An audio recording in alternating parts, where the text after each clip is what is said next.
स्वागत है आपका छत्तीसगढ़ कौशल्या भूमि में। मैं हूं आपके साथ जुई सिंह। बढ़ते हैं खबरों की ओर। रायपुर से बड़ी खबर सामने आ रही है। सीएम साय की कैबिनेट बैठक आज महानदी भवन में दोपहर 3 बजे होगी बैठक। रायपुर से बड़ी जानकारी, महानदी भवन में दोपहर 3 बजे बैठक होगी। तो ये जानकारी रायपुर से सीएम साय की कैबिनेट बैठक आज होने जा रही है। कैबिनेट विस्तार पर चर्चा होगी। स्कूली बच्चों और किसानों को लेकर बड़े फैसले लिए जा सकते हैं। तो रायपुर से अहम जानकारी, स्कूली बच्चों और किसानों को लेकर बड़े फैसले लिए जा सकते हैं इस कैबिनेट बैठक में। तो कैबिनेट विस्तार पर भी चर्चा इस दौरान की जाएगी। ये जानकारी महानदी भवन में दोपहर 3 बजे होगी। रायपुर से अहम खबर सामने आ रही है। सीएम साय की कैबिनेट बैठक महानदी में दोपहर 3 बजे बैठक का आयोजन किया जाएगा। तो ये जानकारी रायपुर से सामने आ रही है। मुख्यमंत्री विष्णुदेव साय की कैबिनेट बैठक आज होने जा रही है और कैबिनेट विस्तार पर भी इस बैठक के दौरान चर्चा हो सकती है। और साथ ही इस बैठक के दौरान स्कूली बच्चों और किसानों को लेकर अहम फैसले लिए जा सकते हैं। तो स्कूली बच्चों और किसानों के हित में अहम फैसला लिए जाने की संभावना है। तो रायपुर से यह जानकारी, महानदी भवन में बैठक का आयोजन किया जाएगा। कैबिनेट विस्तार पर चर्चा भी होगी। तो रायपुर से यह जानकारी सामने आ रही है। सीएम साय की कैबिनेट बैठक आज महानदी भवन में दोपहर 3 बजे बैठक का आयोजन किया जाएगा।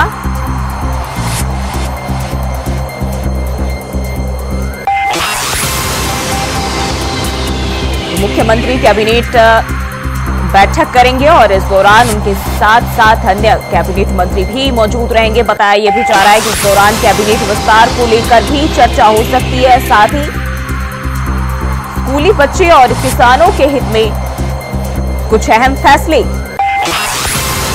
कैबिनेट बैठक में लिए जा सकते हैं। तो रायपुर से यह खबर सामने आ रही है। कैबिनेट विस्तार पर चर्चा होगी। महानदी भवन में दोपहर 3 बजे बैठक का आयोजन किया जाएगा। तो कैबिनेट बैठक दोपहर 3 बजे से शुरू होगी।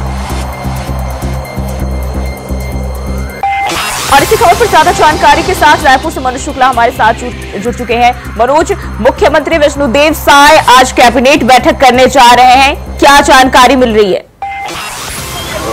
जी आपको बता दूं जी, आज कैबिनेट की महत्वपूर्ण बैठक दोपहर 3 बजे से यहाँ के नवा रायपुर के महानदी भवन में होने जा रही है, जिसमें सीएम साय समेत सारे मंत्रिमंडल के सदस्य मौजूद रहेंगे। और इस अहम बैठक में महत्वपूर्ण मुद्दे समय आपको बता दूं, सिंचाई किसानी का समय चल रहा है, खेती का बुआई का सीजन चल रहा है, बरसात का सीजन है। तो ऐसे में किसानों के लिए भी बड़े फैसले भी हो सकते हैं और साथ ही साथ शिक्षा सत्र का भी आरंभ हो चुका है। तो बच्चों के लिए भी कुछ बड़े फैसले हो सकते हैं। साथ ही साथ स्कूलों में शिक्षकों की कमी है, तो उनको लेकर जो शिक्षा करनी है और तमाम संविदा करनी है, उनके लिए भी आज इन सबको मिला के महत्वपूर्ण फैसले लिए जा सकते हैं। और साथ ही साथ छत्तीसगढ़ में मानसून सत्र का भी आगाज हो चुका है, जिसे लेकर बड़े फैसले आज इस अहम बैठक के जरिए लिए जा सकते हैं। जी मनोज, इस दौरान ये भी बताया जा रहा है कैबिनेट विस्तार को लेकर भी चर्चा हो सकती है। हम देखें तो पिछले काफी समय से जो है सीएम साय कैबिनेट के विस्तार को लेकर खबरें सामने आती रही। हालांकि अभी तक स्पष्ट कुछ भी जो है पता नहीं चल पाया।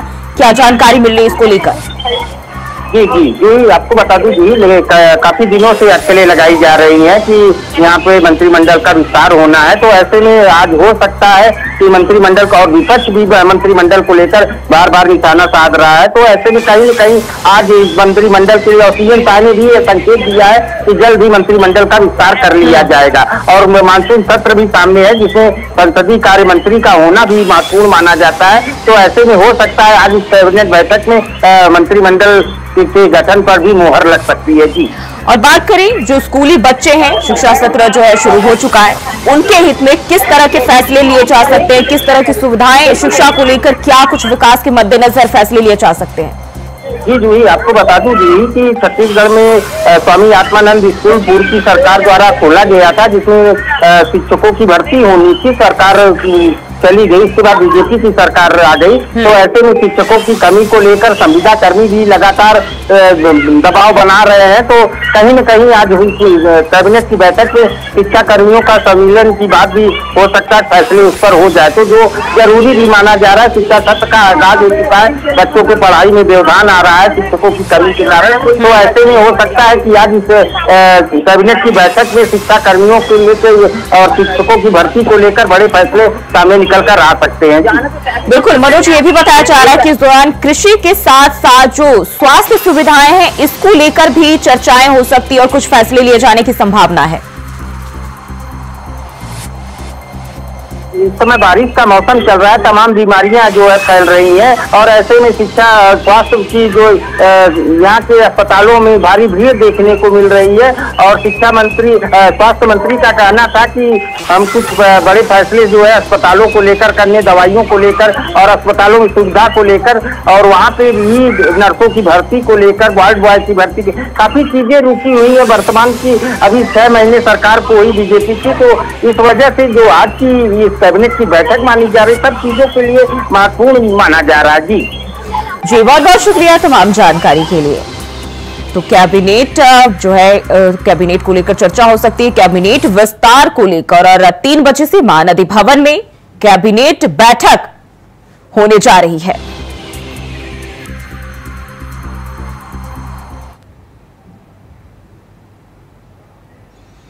बढ़ते आगे रायपुर से एक और बड़ी जानकारी सामने आ रही। कांग्रेस की अहम बैठक आज दक्षिण उपचुनाव को लेकर होगी। बैठक राजीव भवन में बैठक का आयोजन किया जाएगा। बैठक में पूर्व सीएम भूपेश बघेल होंगे शामिल। कांग्रेस के कई दिग्गज नेता इस दौरान मौजूद रहेंगे। तो ये जानकारी रायपुर से, कांग्रेस के कई दिग्गज नेता मौजूद रहेंगे और कांग्रेस की आज ये अहम बैठक होने जा रही है। राजीव भवन में बैठक का आयोजन होगा और बैठक में पूर्व सीएम भूपेश बघेल भी शामिल होंगे।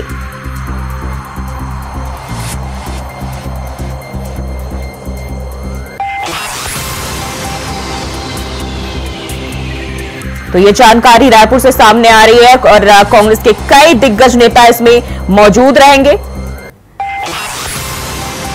और एक बार फिर से मनोज शुक्ला हमारे साथ जुड़ गए। मनोज, आज जो है दक्षिण उपचुनाव को लेकर कांग्रेस की ये अहम बैठक मानी जा रही है, क्या जानकारी मिल रही है बैठक को लेकर?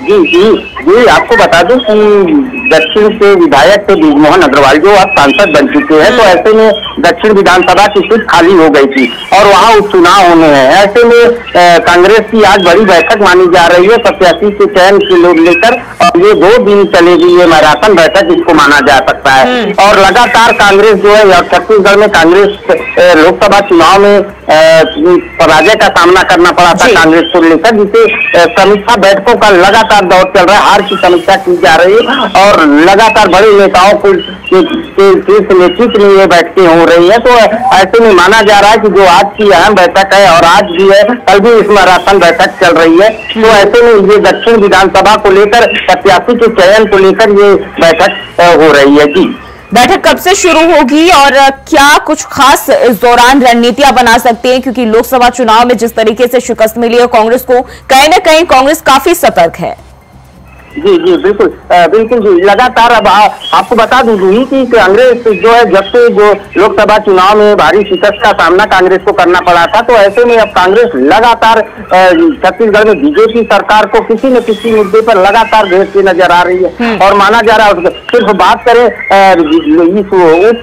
उपचुनाव के साथ साथ इसके बाद जो है यहाँ पर जो है निगम का चुनाव होना है। तो ऐसे में तो कांग्रेस जो है लगातार मुद्दे उठाकर सरकार को घेरने का प्रयास कर रही है और बराबर जो है किसी न किसी तौर पर सरकार को घेरने का प्रयास कर रही है। अभी जो मानसून सत्र चलेगा उसमें भी कांग्रेस के नेताओं द्वारा भी कहा गया कि मानसून सत्र में हम अच्छे से मुद्दे उठाएंगे, जिससे जनता के मुद्दों का छत्तीसगढ़ में अच्छे से उनकी कल्याणकारी योजनाओं का जनता को लाभ मिल सके, जो अभी जनता को नहीं मिल पा रहा है। इन तमाम बातों को लेकर कांग्रेस लगातार सरकार को घेरते नजर आ रही है। जी और अगर हम बात करें जिस तरीके से लोकसभा चुनाव के पहले भी हमने देखा था मनोज, लगातार जो पार्टी के सदस्य है, कार्यकर्ता है, नेता है, टूटने लगे थे। और अब जो है खबर यह भी है कि इस बैठक को लेकर उन्हें भी एकजुट करने की कोशिश की जा सकते हैं और साथ ही जो अन्य कार्यकर्ता है जो अभी बने हुए हैं उनको भी खास तौर पर जो है नीति निर्देश दिए जा सकते हैं। जी जी बिल्कुल बिल्कुल जी। लगातार जो है ये कांग्रेस के नेताओं में आपसी मतभेद जो है ये सड़क पर लोकसभा चुनाव के समय से ही ये सड़क पर आ गया था, जिसको लेकर बीजेपी भी कांग्रेस पर निशाना साध रही थी। ऐसे में कहीं न कहीं अब जो AICC के बड़े नेता हैं वो छत्तीसगढ़ में बराबर धरना दिए हुए हैं और नेता जो वरिष्ठ नेता रूठे नेता हैं यहाँ पर उनको बनाने की भी कोशिश की जा रही, कार्यकर्ताओं को भी समझाने की कोशिश लगातार कांग्रेस पार्टी कर रही है। और जो यहाँ पर दीपक बैज है वो बराबर जो है कार्यकर्ताओं से, यहाँ के जिला अध्यक्षों से, जो कांग्रेस कमेटी की जिला अध्यक्ष है उन लोगों को बराबर जो है समझाई दी जा रही है। आगे उनको कैसे मुद्दे उठाना है, सरकार को कैसे घेरना, इस पर लेकर बराबर छत्तीसगढ़ में जब से लोकसभा चुनाव में भारी शिकस्त कांग्रेस को मिली तब से यहाँ मैराथन बैठकों का दौर लगातार जारी है। जी मनोज बने रहिए हमारे साथ, आगे भी आपका रुख करेंगे। और बढ़ते आगे, खबर रायपुर से है जहां पंचायत सचिवों के सम्मेलन में पंचायत सचिवों को शासकीयकरण करने को लेकर मुख्यमंत्री विष्णुदेव साय ने कमेटी गठन करने की बात कही थी, जिसको लेकर कांग्रेस ने भाजपा पर निशाना साधते हुए कहा कि भाजपा अपने घोषणा पत्र को पूरा नहीं करने के लिए अब कमेटी खेल रही है। कांग्रेस पार्टी के वरिष्ठ प्रवक्ता धनंजय सिंह ठाकुर ने भाजपा पर निशाना साधते हुए कहा कि भाजपा ने अपने घोषणा पत्र में अनियमित कर्मचारियों को पंचायत कर्मियों को सरकार बनते ही नियमित करने का वादा किया था। सरकार बनी 6 महीने हो गया और उस दिशा में कोई काम नहीं किया गया है, बल्कि अनियमित कर्मचारियों की छटनी की जा रही है और उनके रोजगार को छीना जा रहा है।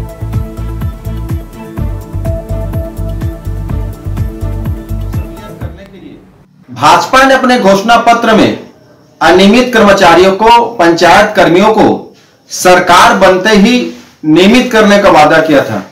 सरकार बने 6 महीना हो गया है और उस दिशा में कोई काम नहीं किया गया है। अनियमित कर्मचारियों के छटनी की जा रही है, उसके रोजगार को छीना जा रहा है और पंचायत कर्मियों को संविलियन करने के लिए अभी जो कमेटियां बनाई जा रही है वो पंचायत कर्मियों के साथ धोखा है, छल है। भाजपा जनता के किसी भी वादे को पूरा करने की स्थिति में नहीं है। ना तो ये महंगाई कम कर पा रहे हैं, ना 500 में सिलेंडर दे पा रहे हैं, ना अनियमित कर्मचारियों को नियमित कर पा रहे हैं, ना पंचायत कर्मियों को नियमित कर पा रहे हैं। अब ये कमेटी बनाकर जनता को भरमा रहे हैं और अपने वादा खिलाफी से पर्दा कर रहे हैं। कांग्रेस पार्टी मांग करती है कि भाजपा अपने घोषणा पत्र के अनुरूप इन अनियमित कर्मचारियों को नियमित करे, नियमितीकरण का आदेश जारी करे, ये कमेटी खेलना बंद करे। भाजपा ने अपने घोषणा पत्र में तो कांग्रेस ने जो है बीजेपी सरकार पर आरोप लगाया है, पंचायत कर्मियों के साथ धोखा करने के आरोप लगाए हैं। तो पंचायत सचिवों के सम्मेलन पर बवाल है और इसी को लेकर लगातार सियासत जारी है और कांग्रेस बीजेपी सरकार पर आरोप लगा रही है। अनियमित कर्मचारियों को लेकर कांग्रेस ने बीजेपी सरकार पर निशाना साधा और एक बार फिर से मनोज की ओर रुख कर लेते हैं। मनोज, जिस तरीके से हम बात करें अनियमित कर्मचारियों को लेकर सियासत तेज है और ऐसे में अब कांग्रेस जो है बीजेपी सरकार पर आरोप लगाई है कि इन कर्मचारियों के साथ धोखा हो रहा है।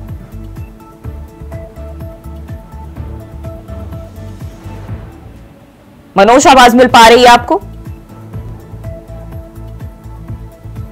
लगता है संपर्क टूट गया, दोबारा से जोड़ने की कोशिश करेंगे। तो साफ तौर पर बीजेपी पर जो है कांग्रेस ने वार करते हुए कहा कि घोषणा पत्र को पूरा नहीं करने के लिए अब जो बीजेपी सरकार है वो कमेटी खेल रही है।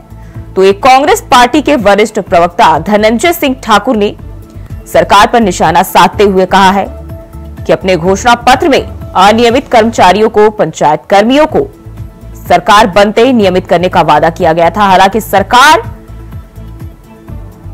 6 महीने बनने के बाद भी उस दिशा में किसी भी तरह का काम नहीं किया गया है।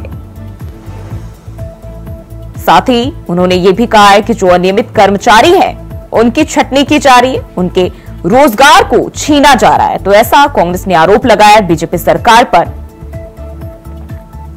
और एक बार फिर से मनोज हमारे साथ जुड़ गए। मनोज, जिस तरीके से हम बात करें, कांग्रेस जो लगातार इसको लेकर वार कर रही है, बीजेपी सरकार को घेर रही है, और अब फिर से जो है उनका कहना है कि जो अनियमित कर्मचारी उनके साथ धोखा हो रहा है, उनकी चटनी की जा रही है। सरकार 6 महीने बाद भी अपने वायदों को पूरा करने में नाकामयाब है।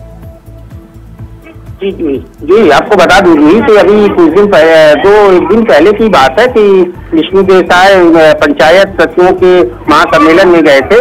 तो वहां पर विष्णुदेव साय ने जो इनकी मांगों को पूरा करने की बात कही थी, जिसमें उन्होंने साफ तौर पर ये मीडिया से चर्चा के दौरान कहा था कि मोदी की गारंटी में है कि पंचायत सचिवों को नियमितीकरण किया जाएगा और उनको जो है नौकरी मिलेगी। तो और उसके लिए विष्णुदेव साय ने एक कमेटी की घोषणा भी की है।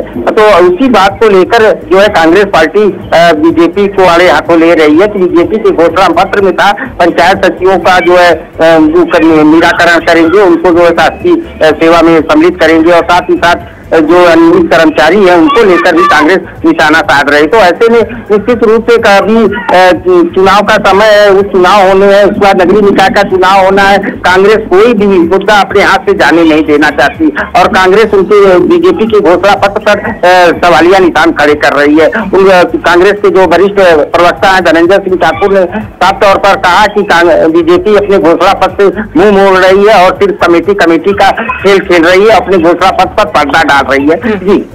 जी मनोज, जिस तरीके से हम देखें कि कांग्रेस एक एक मुद्दे को जो है लेकर सरकार को घेर रही है, लेकिन जिस तरीके से उपचुनाव भी होने हैं और आगामी चुनाव को ध्यान में रखते हुए ये जो बीजेपी सरकार है उनके लिए किस तरीके से लेने की बात है, क्योंकि कहीं ना कहीं कर्मचारियों में भी आक्रोश देखने को मिलता है जब मांगे पूरी नहीं हो पाती है और हड़ताल करने जो है वो पहुंच जाते हैं। तो सरकार को कहां ध्यान देने की जरूरत है?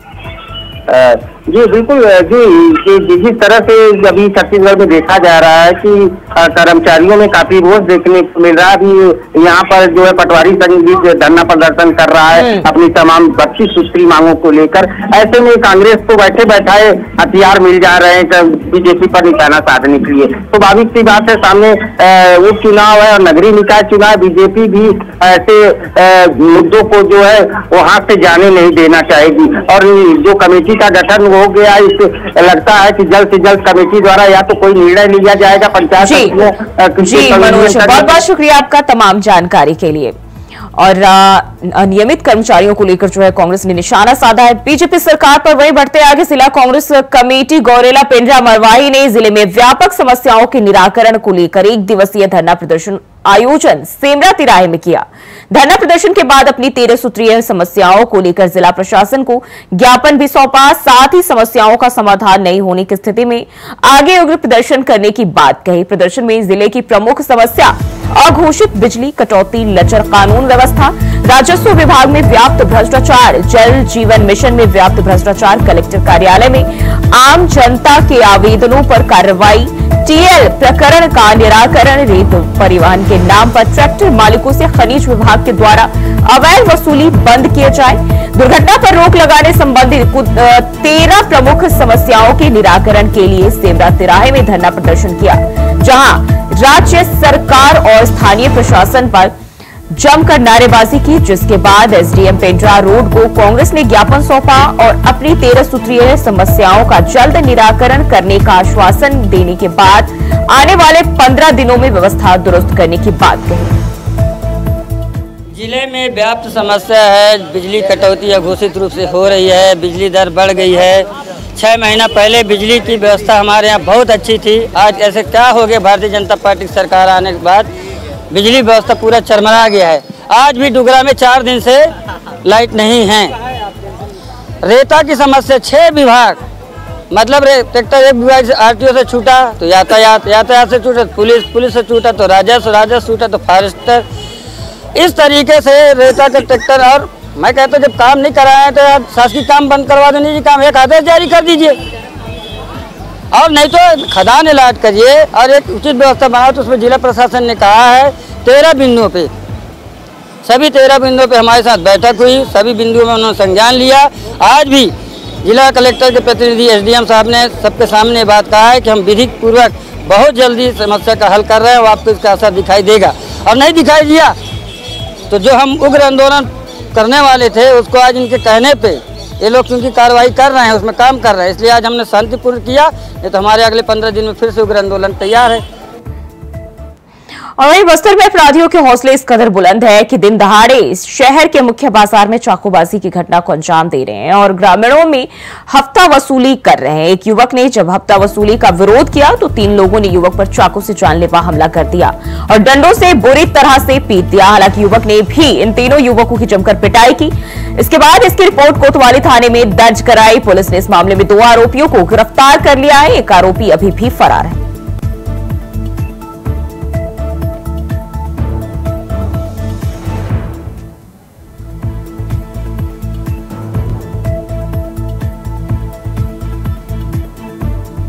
और खबर रायपुर से है, जहां प्रदेश में बड़े पैमाने पर नायब तहसीलदारों का प्रमोशन हुआ है। राजस्व विभाग ने आदेश जारी कर नायब तहसीलदारों को तहसीलदार के पद पर प्रमोट किया है।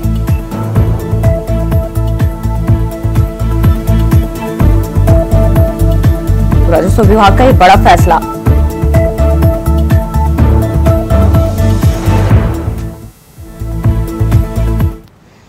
बढ़ते आगे खबर बलौदाबाजार से, जहां हिंसा मामले में पुलिस ने कांग्रेस विधायक देवेंद्र यादव को नोटिस जारी किया है। विधायक को आज पूछताछ के लिए बुलाया गया है। बता दें कि देवेंद्र यादव हिंसा के दिन समाज के प्रदर्शन में कुछ देर के लिए पहुंचे थे। पुलिस ने बलौदाबाजार में हुई हिंसक झड़प और आगजनी मामले में हाल ही में युवा कांग्रेस के जिलाध्यक्ष शैलेंद्र बंजारे को गिरफ्तार किया था। अब तक इस मामले में 156 लोगों की गिरफ्तारी हो चुकी है।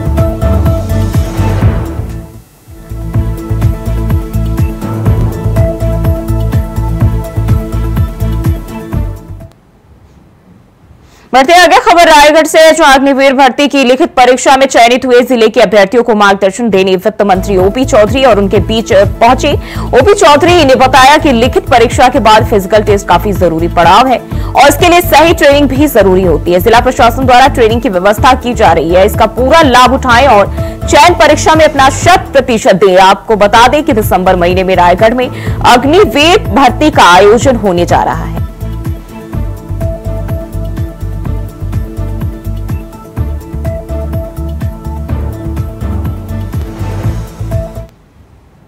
और वहीं महासमुंद में एक व्यक्ति ने नायब तहसीलदार को उसी के दफ्तर में थप्पड़ जड़ दिया। पहले नायब तहसीलदार को चप्पल फेंक कर मारी और फिर कॉलर पकड़ लिया। फिलहाल नायब तहसीलदार युवराज साहू की रिपोर्ट पर पुलिस ने आरोपी को गिरफ्तार कर लिया है। मामला पचेवा थाना क्षेत्र का बताया जा रहा है।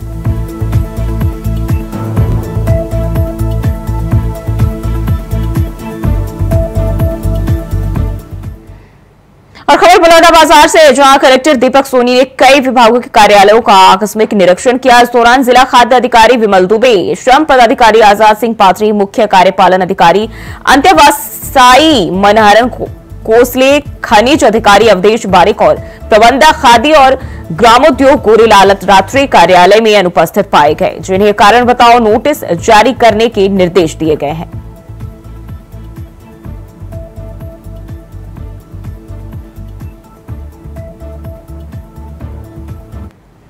और खबर जांजगीर से, जहां नवीन जिला शक्ति में शासकीय स्कूल का शिक्षा स्तर फिर से एक बार बेटी बचाओ और बेटी पढ़ाओ पर ग्रहण लगाते हुए नजर आ रहा है। शक्ति जिला के ग्राम पंचायत पासित में प्राइमरी स्कूल के छोटे बच्चों को स्कूल के अंदर झाड़ू मारने पर मजबूर कर रही है। प्राइमरी स्कूल के प्रधान पाठक दोपहर के समय आधे से 1 घंटे स्कूल के बाहर घर में आराम करने चले जाते हैं और यहाँ पर रहे बच्चे झाड़ू करने और साफ सफाई करने में ऐसे लगे रहते हैं। ऐसे में शासकीय स्कूल के बच्चे अपने भविष्य को कैसे गढ़ेंगे, यह अपने आप में बहुत बड़ा सवाल है। जिस स्कूल में बच्चों से झाड़ू लगाया जाता है, साफ सफाई कराया जाता है, अब पढ़ाई को लेकर किस कदर यहाँ के प्रधान पाठक अपनी जिम्मेदारी निभा रहे हैं, स्पष्ट रूप से दिखाई दे रहा है। इस संबंध में जिला शिक्षा अधिकारी एनके चंद्रा से बात किया गया, जिस पर गोलमोल जवाब देते हुए नजर आए और मामले को दिखवाने की बात कही।